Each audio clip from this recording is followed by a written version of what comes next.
Ang kabataan ay hindi lamang tagapagmana ng bukas. Tayo ay aktibong bahagi ng pagbuo nito. Tayo ay may boses, may kakayahan, at pangarap. Consumatum est! Ang kabataan ay pag-asa ng bayan. But what if the youth don't take the role seriously? What if people's involved buying decides our country's future? It's time to change them. It's time to vote wisely. We'll show you why voting matters and how result teaching can guide first-time voters. Everyone, voting is just not a right, it's a responsibility. We young people have the power to shape our country's future. Rizal believed that education and knowledge would lead to a better Philippines. If we want change, we need to start by voting wisely. But with misinformation, political manipulation, and personality-based voting, how do we make the right choice? Stay with us as we discuss how results teaching can help first-time voters make informed decisions. Rizal fought for reform, not with weapons, but with education and awareness. His novel exposed the truth about colonial abuse and corruption. A nation that does not educate is a nation without future. This is why Rizal believed in the power of the youth. He knew that knowledge and informed decisions would achieve real change.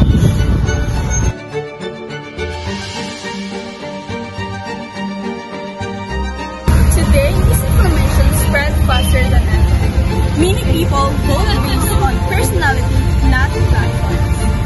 Fake news, trolls, and propaganda confuse voters. This is why voters changing is more important than ever.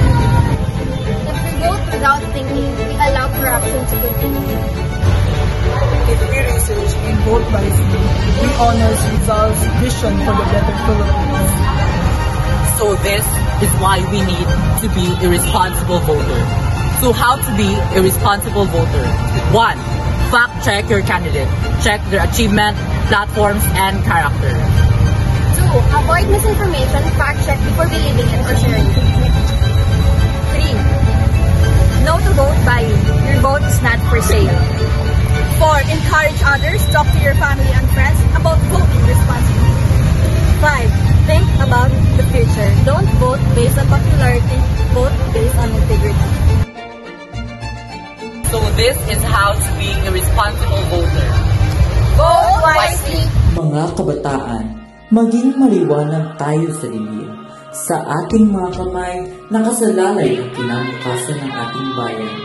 Hindi lang pangalan sa balota ang binoboto natin. Ito ay pangarap, pag-asa, at kinabukasan para sa ating henerasyon. Magandang araw mga kababayan. Tayo ay nandito ngayon sa isang polling station kung saan bumoboto ang mga kabataan sa kauna-unang pagkakataon.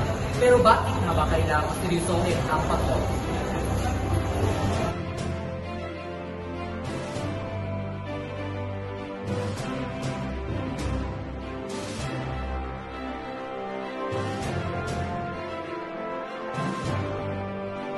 Sabi nga ni Dr. Sensan, kabataan ay pag-asa ng bayan. Ngunit paano maging pag-asa kung hindi nag-asa ng tama? Maraming bumoboto base sa sikat ng pangalan. Hindi sa plataforma, may iba't ibang ipapadala ng vote buying. Pero sa isang matalinong boto ay hindi nabibili at hindi nakabase sa sikatan. Kaya sa mga kabataan, ito ang pagkakataon nating magbago ng kinabukasan. Pag-aralan ang mga kandidato, suriin ang kanilang plataforma at umoto ng matalino at may pananagutan. Rizal gave his life for our future. Ngayon, hindi na natin kailangan mamatay para sa bayan. Kailangan na natin umoto ng matalino. The youth is the hope of our nation.